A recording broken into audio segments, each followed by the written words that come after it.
How to easily verify my Myfxbook account. Step 1. Open your browser and go to myfxbook.com. Log in using your credentials. If you don't have any account yet, sign up and it's free. Step 2.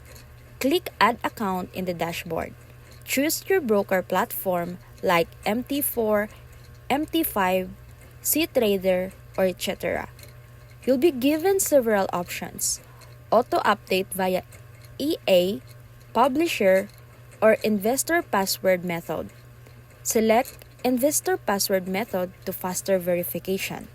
Step 3. Input your account name, server, login number, and investor read-only password. This info is used for verification only. Myfxbook can't make trades on your behalf. Click Create Account to proceed. Step 4. Once added, Myfxbook starts syncing your data. In a few minutes, your account will be shown as connected.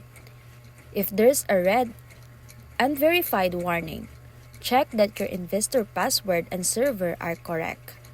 Myfxbook will verify your trading history, balance, and performance.